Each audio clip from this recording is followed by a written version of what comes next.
નવરાત્રિમાં ખેલૈયાઓના રંગમાં વરસાદ પાડી શકે છે ભંગ. આગામી 7 દિવસ માટે હળવાથી મધ્યમ વરસાદની આગાહી. આજથી 2 ઓક્ટોબર દરમિયાન રાજ્યમાં વરસાદની આગાહી. 27 થી 30 સપ્ટેમ્બર દરમિયાન રાજ્યમાં ભારે વરસાદની સંભાવના. ગાજવીજ સાથે 30 થી 40 કિલોમીટરની ઝડપે પવન ફૂંકાશે. આવતીકાલે નર્મદા, તાપી, ડાંગ, નવસારી, વલસાડમાં વરસાદની આગાહી. 28 સપ્ટેમ્બરે સુરેન્દ્રનગર, રાજકોટ, બોટાદ, અમરેલી, ભાવનગરમાં વરસાદની શક્યતા. 28 સપ્ટેમ્બરે અમદાવાદમાં ભારે વરસાદની આગાહી. અમદાવાદ, ગાંધીનગર, સાબરકાંઠા, અરવલ્લી, ખેડામાં ભારે વરસાદની આગાહી. 27 સપ્ટેમ્બરથી 3 ઓક્ટોબર સુધી પડી શકે છે ભારે વરસાદ. લોકોની નવરાત્રી બગડે એવી વકી હવામાન નિષ્ણાત અંબાલાલ પટેલે કરી આગાહી. દક્ષિણ ગુજરાતમાં ગાજવીજ સાથે વરસાદ વરસવાની સંભાવના, તો સૌરાષ્ટ્રમાં પણ મોટાભાગના જિલ્લાઓમાં પડી શકે છે વરસાદ. બનાસકાંઠા વાવના બાલુત્રીમાં નથી ઓસર્યા વરસાદી પાણી. પાણીનો નિકાલ નહીં થતા ગામલોકોએ ગરબા રમીને વિરોધ કર્યો. રાત્રે વાવ મામલતદાર કચેરીએ પહોંચી ગ્રામજનો ગરબા રમ્યા. વરસાદી પૂરના 19 દિવસ છતાં પણ પાણીનો નિકાલ નથી થયો. ગ્રામજનોએ વિરોધ કરી તંત્રને જગાડવાનો પ્રયાસ કર્યો. રાજકોટમાં ખેડૂતોને સાથે રાખી કોંગ્રેસ આગેવાનોએ વિરોધ કર્યો. ટેકાના ભાવે મગફળી ખરીદીની મર્યાદામાં વધારાની માંગ. સરકારની સરેરાશ 68 મણ ખરીદીની જાહેરાતને લઈ વિરોધ. ખેડૂતો અને કોંગ્રેસે જિલ્લા કલેક્ટરને આવેદન આપ્યું. ગત વર્ષે ખેડૂતો પાસેથી 200 મણની ખરીદી કરાઈ હતી. જામનગરમાં વીજ પુરવઠો પૂરતો ન મળતો હોવાથી ખેડૂતો પરેશાન. ગ્રામ્ય પંથકના ખેતરોમાં પૂરતો વીજ પુરવઠો ન મળતો હોવાની ફરિયાદ. મોટી સંખ્યામાં ખેડૂતોએ પીજીવીસીએલ કચેરી રજૂઆત કરી. ખેતરોમાં માત્ર 2 થી 3 કલાક વીજ પુરવઠો મળતા ખેડૂતોને હાલાકી. હાલ ઊભા પાકને પાણીની જરૂરિયાત હોવાથી પૂરતી વીજળીની માંગ કરવામાં આવી. દેવભૂમિ દ્વારકામાં વિવિધ પ્રશ્નો મુદ્દે જિલ્લા કલેક્ટર કચેરીએ મોટી સંખ્યામાં ખેડૂતોએ રજૂઆત કરી. કોંગ્રેસના નેતાઓ પણ ખેડૂતો સાથે રહ્યા હાજર. મગફળીના ટેકાના ભાવે ખરીદી માટે ઓનલાઈન નોંધણી શરૂ કરવામાં આવી, પરંતુ પોર્ટલમાં અનેક ખામીઓને કારણે નોંધણી અટકી હતી. બીજી તરફ નોંધણીઓના આધારે મગફળી વાવેતરની ચકાસણી કરતા 2500 થી 3000 ખેડૂતોને તેમના ખેતરોમાં મગફળી વાવેલ નથી તેવો મેસેજ અપાયો હતો. અમદાવાદના ચંડોળા તળાવ આસપાસ ગેરકાયદેસર બાંધકામ કરી ભાડું વસૂલવાના કેસમાં આરોપી લલ્લા બિહારીને હાઈકોર્ટે આપી રાહત. હાઈકોર્ટે લલ્લા બિહારીના શરતી જામીન મંજૂર કર્યા. શહેરના ડીસીબી પોલીસ સ્ટેશનમાં નોંધાયેલા ગુનામાં આરોપીને મળ્યા જામીન. અરજદારને 10,000ની વ્યક્તિગત બાહેધરી સાથે એક જામીનદારની શરતે કરાયો મુક્ત.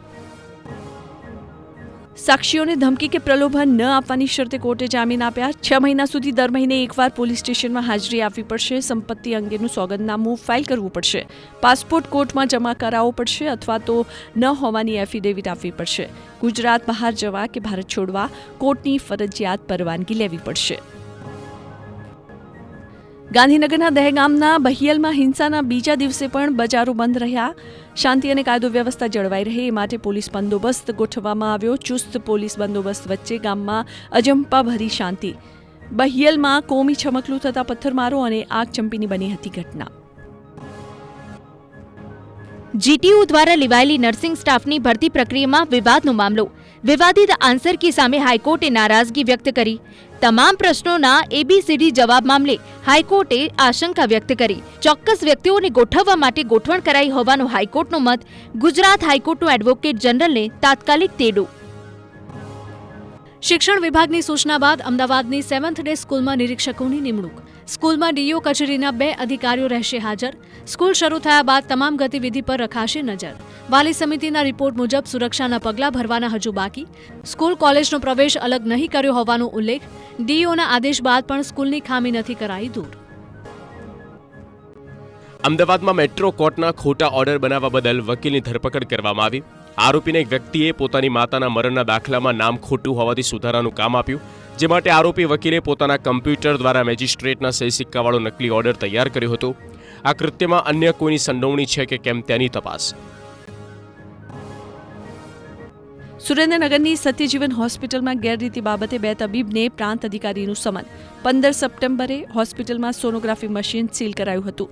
તપાસ દરમિયાન વધુ ગેરરીતિ જણાતા બંને તબીબોને પ્રાંત અધિકારીએ હાજર થવા હુકમ કર્યો.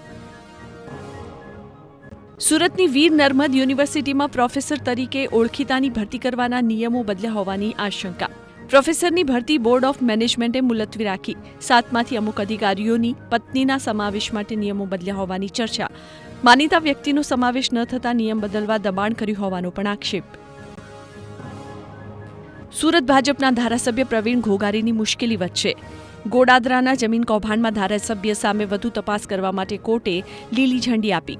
બોગસ સહી કરી કરોડોની જમીન પચાવી પાડવાનો ધારાસભ્ય પર છે આરોપ. અગાઉ સીઆઈડીએ ધારાસભ્યની સામે સી સમરી દાખલ કરી હતી, જેની સામે ફરિયાદીએ કરેલી પ્રોટેસ્ટ અરજીને કોર્ટે મંજૂર કરી.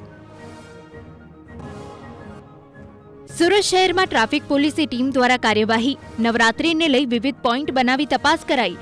બ્લેક ફિલ્મવાળા વાહનો સામે કડક કાર્યવાહી કરવામાં આવી. વાહનોમાંથી બ્લેક ફિલ્મ કાઢીને દંડ ફટકારાયો. આ નીચનીય ઘટના ના બને તે માટે ખાસ તકેદારી. ભરૂચ અંકલેશ્વર વચ્ચે સિટી બસ સેવાનો પ્રારંભ થયો. બંને શહેર વચ્ચે કનેક્ટિવિટીમાં વધારો થશે. વિદ્યાર્થીઓ અને નોકરિયાત વર્ગની લાંબા સમયની માંગ સંતોષાઈ. વારંવાર રજૂઆતોને પગલે તંત્રએ બસ સેવા શરૂ કરી.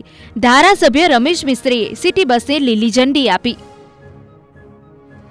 પ્રથમ શૈક્ષણિક સત્ર પૂરું થવાના આરે આવ્યું, પરંતુ ગ્રાન્ટેડ શાળાઓમાં શિક્ષકોની ઘટ યથાવત. ભરતી પ્રક્રિયા બાદ પણ 8,200 શિક્ષકોની અછત. શિક્ષણ વિભાગે વૈકલ્પિક વ્યવસ્થા પણ ન કરી હોવાની ફરિયાદ. શિક્ષણ અને સ્કૂલ કમિશનર વચ્ચે તાલમેલના અભાવે શાળાઓને જ્ઞાન સહાયકો ન મળ્યા. અધિકારીઓ ગ્રાન્ટેડ શાળાઓ બંધ કરાવવા માંગતા હોવાનો શાળા સંચાલક મહામંડળનો દાવો.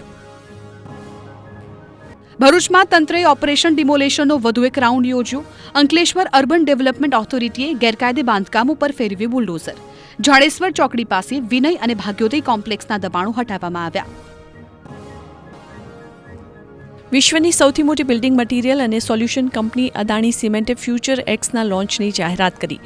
રાષ્ટ્રવ્યાપી શૈક્ષણિક ઉદ્યોગ જોડાણ કાર્યક્રમ અંતર્ગત અદાણી ફ્યુચર એક્સ ભારતની 100 અગ્રણી આઈઆઈટી, એનઆઈટી સહિતની ઇજનેરી સંસ્થાઓ અને 100 અગ્રણી શાળાઓ સાથે જોડાણ કર્યું છે. આ પ્રયત્નથી યુવાનોને ભવિષ્ય માટે બિઝનેસ મોડલ, ટકાઉ બાંધકામ તેમજ બિલ્ડિંગ સોલ્યુશનની કારકિર્દીમાં તૈયાર કરી શકાશે. ગીર સોમનાથના વેરાવળની સિવિલ હોસ્પિટલમાં દર્દીઓને સુવિધાઓને બદલે મળી રહી છે સમસ્યા. સીટી સ્કેન અને સોનોગ્રાફી મશીનની સગવડ ન હોવાથી દર્દીઓએ જવું પડે છે ખાનગી હોસ્પિટલમાં. મશીનોની ખરીદી માટે સરકારમાં રજૂઆત કરાઈ હોવાનો ઇન્ચાર્જ તબીબનો દાવો. 6 મહિનાથી હોસ્પિટલમાં સીટી સ્કેન અને સોનોગ્રાફી મશીનનો અભાવ. દ્વારકાના ખંભાળિયા શહેરમાં પ્રશાસનની આળસને લીધે વેપારીઓને પડી રહ્યો છે આર્થિક ફટકો. મિલન 4 રસ્તાથી નગરગેટ તરફના માર્ગના નવીનીકરણની કામગીરી ખૂબ જ ધીમી ગતિએ થતી હોવાથી વેપારીઓમાં નારાજગી. તહેવારોમાં જ રસ્તાનું કામ કરાતા ગ્રાહકો ન આવી રહ્યા હોવાની રાવ. કામગીરી ઝડપથી પૂરી કરવા માંગણી. અમદાવાદમાં સામાન્ય વરસાદમાં જળબંબાકાર થતા અખબારનગર અંડરપાસમાં પાણી ભરાતું રોકવા સંપ માટે જગ્યાની શોધમાં લાગી પાલિકા. વોટર અને સુએજ કમિટીમાં ચર્ચા થયા બાદ કોર્પોરેશને સંપ નાખવાનું નક્કી કર્યું. જોકે સંપ બનાવવાની જગ્યા માટે મનપા અધિકારીઓ મારી રહ્યા છે ફાંફા. સુરતના પાલનપુર ગામમાં ગટરો ઉભરાતા રહીશો ત્રસ્ત. સુડા આવાસના મકાનોમાં 3 વર્ષથી ગટરના પાણી ઉભરાઈને સોસાયટીના કેમ્પસમાં આવે છે, જેના કારણે લોકોને અવરજવર કરવામાં પણ પડે છે ભારે મુશ્કેલી. કોર્પોરેશનની ફૂટપાથની કામગીરી વખતે ડ્રેનેજ લાઇન તૂટી હોવાનો દાવો. વારંવાર રજૂઆત કરવા છતાં પગલાં ન લેવાયા હોવાના આક્ષેપ. વડોદરાના ડભોઈ એસટી ડેપોમાં મુસાફરોનો હોબાળો. ડભોઈથી વડોદરા જતી બસનો રૂટ ડાયવર્ટ કરાતા વિરોધ. મુસાફરોએ એસટી ડેપોમાં ચક્કાજામ કરી વિરોધ દર્શાવ્યો. 1 કલાકથી વધારે સમય સુધી ડેપોમાં વિરોધ પ્રદર્શન. પોલીસની મધ્યસ્થી બાદ મામલો ઠાળે પડ્યો. વડોદરામાં યુનાઇટેડ વેના ગરબાનો વિવાદ. નવરાત્રીની ગરિમાને લાંછન લગાવતી ઘટના સામે આવી. ભગવા સેનાના પ્રમુખ કમલ રાવલે કડક કાર્યવાહીની માંગ કરી. ભગવા સેનાએ કહ્યું, માતાજીના પ્રાંગણમાં આવી હરકત શરમજનક. હિન્દુ ધર્મમાં ન ફાવે તો જ્યાં આવી હરકત ચાલતી હોય ત્યાં જાય. વડોદરાના યુનાઇટેડ વેના ગરબામાં વિવાદોની વણઝાર. હવે પાર્કિંગનો વિવાદ સામે આવ્યો. પાર્કિંગ અંગે ખેલૈયાઓ અને સ્થાનિકો વચ્ચે થઈ બોલાચાલી. જાહેર માર્ગ અને રહેણાંક વિસ્તારોમાં પાર્કિંગ રખાતા લોકોને હાલાકી. આયોજકોના અણઘડ વહીવટ સામે સ્થાનિકોમાં રોષ. વડોદરાના પ્રસિદ્ધ હેરિટેજ ગરબા ઉત્સવમાં જોવા મળ્યો દેશભક્તિનો માહોલ. ઓપરેશન સિંધુની થીમ પર ખેલૈયાઓ તૈયાર થઈ ગરબે ઘૂમ્યા. 10થી વધુ ખેલૈયાઓના ગ્રુપે પોતાના પોશાક તેમજ છત્રીને તિરંગાના રંગમાં સજ્જ કર્યા. રાજકોટમાં બજરંગ ગરબી મંડળ દ્વારા આયોજિત ગરબા ઉત્સવમાં દર વર્ષે આકર્ષણનું કેન્દ્ર બને છે સળગતી ઈંઢોણીનો રાસ. સળગતી ઈંઢોણી માથે મૂકી રાસ લેતી બાળાઓની ભક્તિ અને શક્તિના દર્શન કરવા મોટી સંખ્યામાં આવે છે લોકો. રાસ સમયે બાળાઓને કોઈ તકલીફ ન પડે તેની રખાય છે કાળજી. રાજકોટમાં હિન્દુ સંગઠનોએ ગરબા આયોજકોને ટકોર કરી. ગરબામાં ફિલ્મી ગીતો ન વગાડવા સૂચના આપી. વીએચપી અને બજરંગ દળના કાર્યકરોએ રાસોત્સવની મુલાકાત લીધી. રાસ ગરબામાં વિધર્મીઓને પ્રવેશ ન આપવા કરી ટકોર. જામનગરમાં મશાલ, અંગાર અને તલવાર રાસ બાદ હવે સ્વસ્તિક ગરબાએ લોકોનું ધ્યાન ખેંચ્યું. શહેરના કડિયા પ્લોટ વિસ્તારમાં થાય છે સ્વસ્તિક ગરબાનું આયોજન, જેમાં યુવાનો ખુલ્લા પગે સ્વસ્તિક આકારમાં પ્રગટાવેલી આગની વચ્ચે રમે છે રાસ. આ રાસ નિહાળવા મોટી સંખ્યામાં ઉમટે છે લોકો. જૂનાગઢમાં નવરાત્રીમાં જોવા મળ્યું કોમી એકતાનું રૂપ. નરસિંહ મહેતાના ચોરા પાસે યોજાતા ગરબામાં હિન્દુ અને મુસ્લિમ બાળાઓ સાથે રમે છે રાસ ગરબા. ચામુંડા ટ્રસ્ટ સંચાલિત આ ગરબી સૌરાષ્ટ્રની એકમાત્ર ગરબી છે જેમાં જોવા મળે છે હિન્દુ મુસ્લિમ એકતા. છેલ્લા 7 દાયકાથી પરંપરાગત રીતે ઉજવાય છે નવરાત્રી. ગુજરાત પેટર્નની બેઠક ઓન કેમેરા યોજવા ધારાસભ્ય ચેતર વસાવાની માંગ. જિલ્લા સેવા સદનમાં ગુજરાત પેટર્નની બેઠકનું રેકોર્ડિંગ કરવાની માંગણી. બેઠકમાં સીસીટીવી અથવા લાઇવ રેકોર્ડિંગ કરવાની કલેક્ટરને રજૂઆત કરવામાં આવી. બેઠકમાં કાચના ગ્લાસ કે પાણીની બોટલ ન રાખવા પણ રજૂઆત. ભાજપ સાંસદ મનસુખ વસાવાએ ચેતર વસાવા પર કર્યા આક્ષેપ. કહ્યું, ચેતર વસાવા પોતાના કામ મંજૂર કરાવવા માટે કલેક્ટર પર દબાણ લાવે છે તેમજ ધરણા કરવાની ચીમકી આપે છે. તેમણે જિલ્લા કલેક્ટર કચેરીમાં યોજાયેલી બેઠકને પણ ગેરબંધારણીય ગણાવી. સાંસદે કલેક્ટરને ધમકીના સ્વરમાં કહ્યું કે ચેતરથી દબાવવાની જરૂર નથી. મહેસાણાના ઊંઝા માર્કેટ યાર્ડની ચૂંટણીમાં દિનેશ પટેલનો દબદબો યથાવત. ભાજપે ચેરમેન અને વાઇસ ચેરમેન માટે જાહેર કર્યા મેન્ડેટ. ચેરમેન માટે દિનેશ પટેલને તો વાઇસ ચેરમેન માટે વિષ્ણુ પટેલને અપાયું મેન્ડેટ. દિનેશ પટેલ ચેરમેન પદે રિપીટ કરાશે. ચૂંટણીના 9 મહિના બાદ નિમાશે ચેરમેન અને વાઇસ ચેરમેન. સાબરકાંઠામાં ભાજપના પૂર્વ જિલ્લા પ્રમુખે જુઠ્ઠાણું ફેલાવ્યાની માફી માંગી. સત્તા મેળવવા જુઠ્ઠાણું ફેલાવ્યાનો પૃથ્વીરાજ પટેલનો જાહેરમાં સ્વીકાર. જુઠ્ઠાણું ફેલાવવા બદલ પૂર્વ આરોગ્ય અને શિક્ષણ પ્રધાનની માફી માંગી. કરસનતા સોનેરીના પગે પડી પૂર્વ જિલ્લા પ્રમુખે માફી માંગી. ખરાબ રસ્તા અંગે સીએમ ભૂપેન્દ્ર પટેલની અધિકારીઓને ટકોર. દિવાળી પહેલા ખરાબ રસ્તાના કામ પૂરા થઈ જશે કે બાકી રહેશે એવો પૂછ્યો સવાલ. સાથે જ કહ્યું કે જે કામ કરો એ દેખાડા માટે નહીં પરંતુ વ્યવસ્થિત કરો, કામનું સુપરવિઝન કરો તો કામમાં સુધારો આવશે. ગાંધીનગરમાં નિર્મલ ગુજરાત એવોર્ડ વિતરણ કાર્યક્રમમાં બોલ્યા મુખ્યપ્રધાન. સુરતમાં લાંચીઓ ટીઆરબી જવાન ઝડપાયો. ફરિયાદી પાસે ટેમ્પો દીઠ કરી હતી 500 રૂપિયાની માંગણી. એન્ટી કરપ્શન બ્યુરોએ છટકું ગોઠવીને આરોપીને સકંજામાં લીધો.